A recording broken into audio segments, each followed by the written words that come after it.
The morning my husband handed me a manila envelope across the breakfast table, I was still in my robe, holding a mug of coffee that had gone cold an hour ago. I remember thinking the envelope looked too thin to contain anything important. Legal documents always feel heavier in your imagination.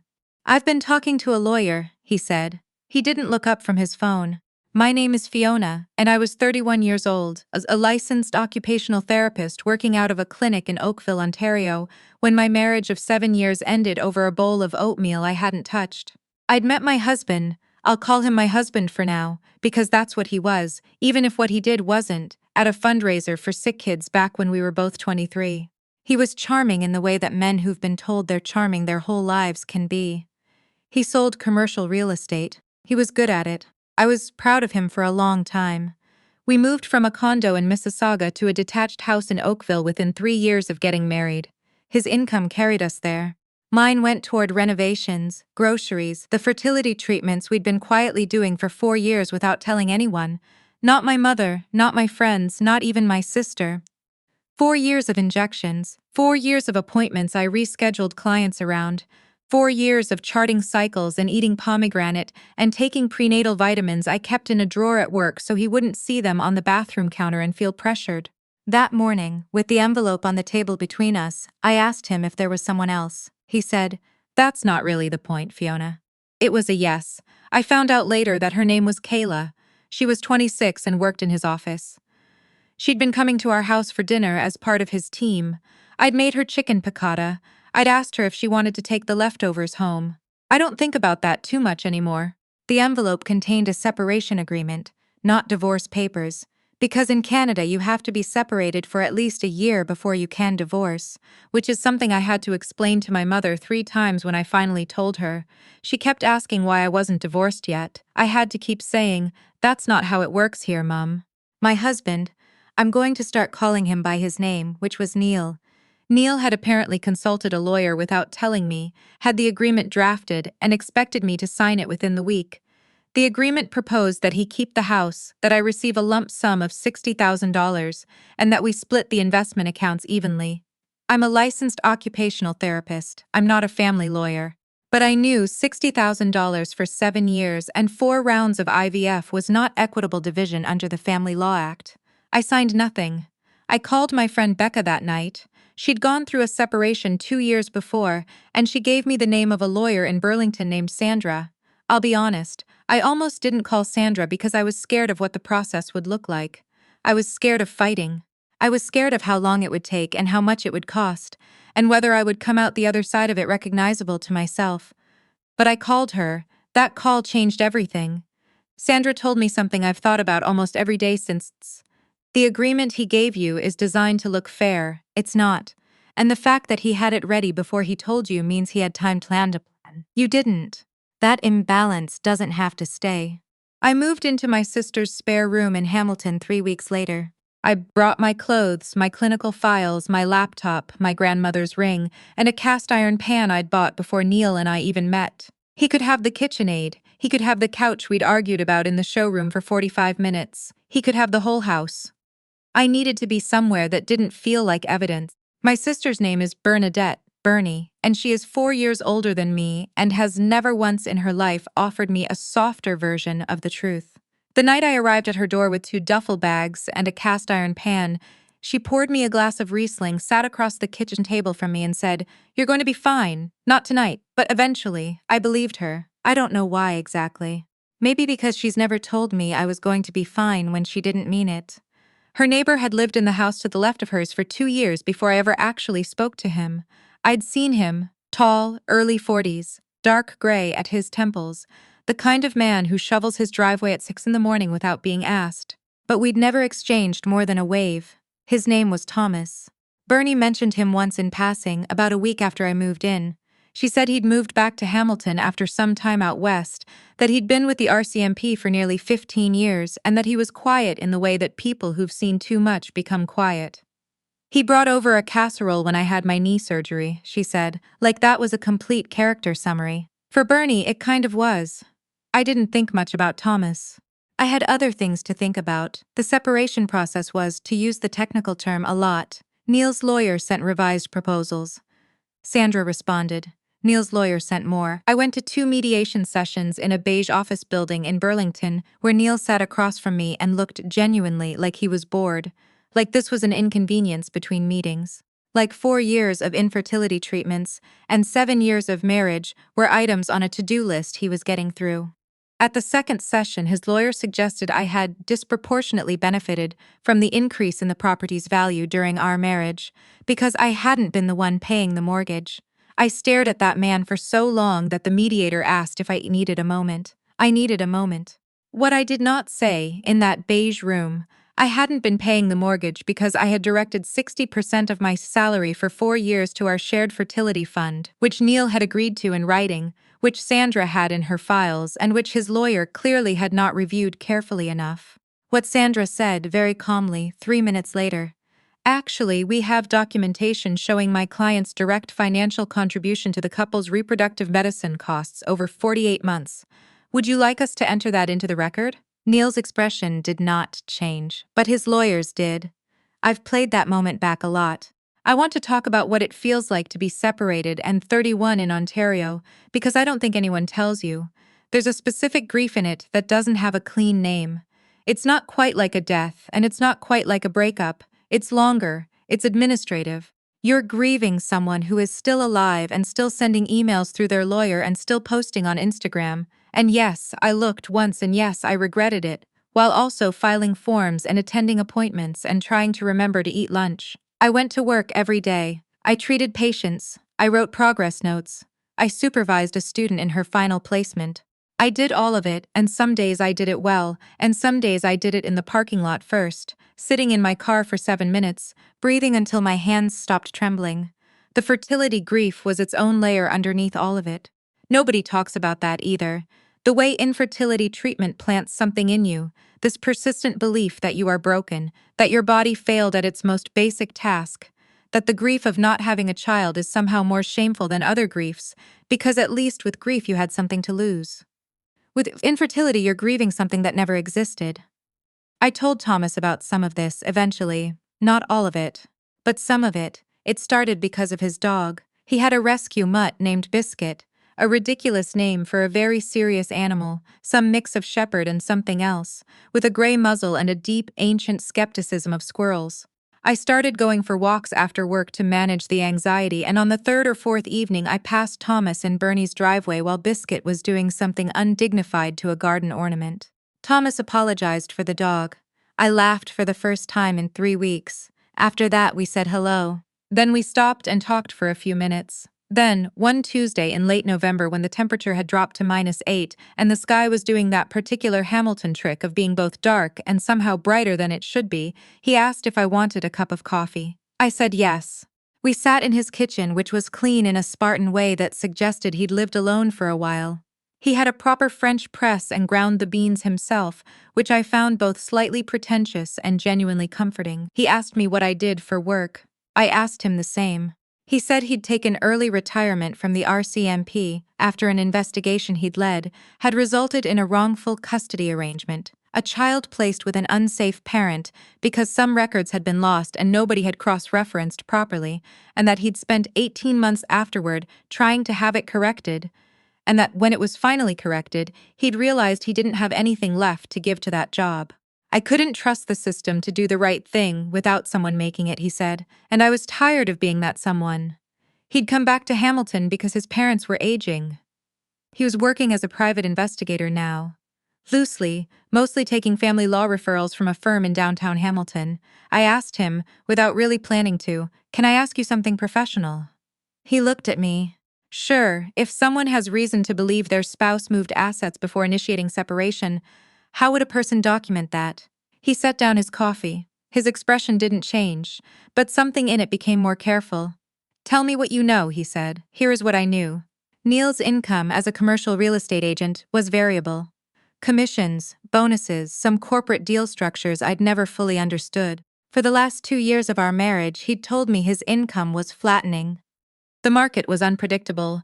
Interest rates had hit commercial deals hard. We should be careful. I'd adjusted my expectations. I'd kept my contribution to our joint account the same. but I had been for years the one who opened the mail, and 18 months before he handed me that envelope, I'd seen a statement from an account I didn't recognize. I'd asked him about it. He said it was a client escrow. I'd accepted that. I hadn't thought about it again until Sandra asked me to reconstruct a financial timeline. Thomas looked at the photograph I'd taken of that statement. Yes, I still had it, because I take photos of things I don't understand and file them away, and said nothing for a long time. Then he said, Sandra needs to see this. Has she asked for full financial disclosure? We requested it. He submitted documents. She said they looked incomplete, but she needed more to push. She has more now. He wasn't offering to help me in some dramatic cavalry arriving way. He was practical, matter of fact. He said he had contacts at a financial forensics firm in Toronto, a woman named Dr. Kowalski who specialized in exactly this kind of underdisclosure, and that if Sandra wanted to bring in an expert, he could make an introduction. I asked him why he was helping me. He thought about that for a moment. Because you asked a precise question, he said. People who've been badly treated usually ask vague questions. They want to know if things will be okay. You asked me how to document something. That's different. I'm going to skip over the next 4 months in detail because they were, practically speaking, deeply boring, and also the most important months of my adult life. Sandra brought in Dr. Kowalski. Dr. Kowalski found 2 holding companies Neil has established through a numbered corporation, both registered in the 2 years before our separation. The assets in those companies, property holdings, mostly some investment vehicles, had not appeared in his financial disclosure. The total undisclosed value was somewhere north of $380,000. Neil's lawyer went very quiet at a particular meeting in February. Neil, to his credit, did not. He told Sandra that I had always been bad with money and that he'd structured those assets for tax purposes and that I had known about them. Sandra produced my sworn affidavit. Thomas had helped me reconstruct a detailed timeline of our finances, every conversation I could remember, every document I'd photographed, every deposit that didn't match what Neil had told me. There is a specific kind of satisfaction in watching someone realize that the version of events they created, the version where you are small and confused and easy to manage, does not hold up. It does not feel like revenge exactly. It feels more like being seen accurately for the first time in a long time. While all of this was happening, I found out I was pregnant. I know how that sounds. I'm going to be straightforward. Thomas and I had become close in the way that 2 people become close when one of them is going through something difficult, and the other has, by temperament and training, an extraordinary capacity for showing up without making it about himself. We had not planned anything. We had not made promises. We were careful. We were not careful enough, apparently, or perhaps this is simply what my body decided to do after 4 years of treatments and interventions and being told what was possible. It waited until I had stopped trying, until I was 43 days into my separation, living in my sister's spare room with my grandmother's ring and my cast iron pan, and then it did the thing on its own terms. I found out on a Thursday in January in the bathroom of a Shoppers Drug Mart on Concession Street because I couldn't wait to get back to Bernie's. I sat down on the closed lid of the toilet and I did not cry, which surprised me. I thought I would cry. Instead, I felt a kind of stillness, the way the air feels right after it stops snowing. I called Bernie first. She said, "Oh my God." Then she said, "Okay. I'm coming to get you." He arrived at Bernie's before I did. He was standing in the kitchen when Bernie and I came through the door, and he looked at me, and I looked at him, and neither of us said anything for a moment. Then he said, "Are you okay?" I said, "I think so. Are you?" He said, Yeah, I am. We're not going to make it into more than it was, or less than it was." It was 2 people deciding together, on a Thursday in January, that they were going to figure something out. That's a quieter story than the one you might expect, and I think that's okay. The ultrasound was at 8 weeks. The technician, a cheerful woman in her 50s who had clearly been doing this long enough that nothing size surprised her, moved the wand and at the screen and said, "Okay, so, you have 2 in here." I said, "I'm sorry?" She tilted the screen toward me. 2, identical, the maternal fetal medicine specialist would tell me later, likely the result of one of the IVF cycles I'd done with Neil, a delayed split. My body had apparently been holding on to this for a while. I called my mother from the car in the hospital parking lot. She was quiet for a long time. Then she said, "Fiona, twins?" "Twins." Another long pause. "Well," she said, "I suppose God has a sense of timing." My mother is Irish-Canadian and has strong opinions about both God and timing, and I did not argue with her. I want to tell you about the day the final settlement was reached, because it was not dramatic in the way you might hope. Nobody shouted. Nobody stormed out. It happened over a video call in April, with Sandra on one screen and Neil's lawyer on another, and Neil himself visible in the upper corner of the grid looking somewhere between annoyed and exhausted. The undisclosed assets had changed the math entirely. The settlement Sandra negotiated included my equitable share of the matrimonial home, a portion of the investment accounts, and a structured payment to account for my documented contribution to the fertility treatments. Treatments Neil had agreed to, in writing, during our marriage, which meant they were a joint marital expense regardless of whose name was on the invoices. I will not give you the number. It is enough to say that I will not worry about the girls' education. Yes, girls. We found out in week 18. I called Thomas from the parking lot of the diagnostic imaging clinic in Burlington, which was becoming a recurring theme, and said, 2 girls. And he laughed, a real laugh, not a polite one, and said, of course. The settlement call ended. Sandra looked at me from her screen and said, we're done. Not with drama, just that. We're done. I sat in my kitchen. I had an apartment of my own by then in Hamilton's North End, second floor of a Victorian semi, with a window above the sink that looked out over a maple tree, and I thought about the morning Neil handed me that envelope. How thin it was. How I'd thought it couldn't contain anything important. I thought about 4 years of injections and appointments, and hoped that I'd been trained to manage carefully so it wouldn't hurt too much when it didn't work. I thought about the woman in the beige office who'd sat across from a man who was bored by the ending of 7 years. And then I thought about Thomas, who at that moment was probably walking Biscuit along the escarpment trail they liked, in the particular Hamilton way of being somewhere beautiful without making a fuss about it. The girls arrived in September, Hazel and June, 6 pounds 2 ounces and 6 pounds even, which the obstetrician said was genuinely impressive for twins at 7 weeks, and I chose to take as a character reference. Thomas was in the delivery room. He held Hazel first because the nurse handed her to him and he didn't hesitate, which is something I noticed even in the middle of everything else. My mother flew in from Halifax. Bernie brought a lasagna that fed us for 4 days. My colleague from the clinic sent a card signed by the entire team. Neil found out through mutual friends. I don't know exactly how he reacted. I know that around that time he and Kayla ended things. I heard this secondhand, from someone who worked in his building, and that he'd had a difficult quarter professionally. I did not feel triumphant about any of that. I want to be honest about that. I'd expected to, maybe.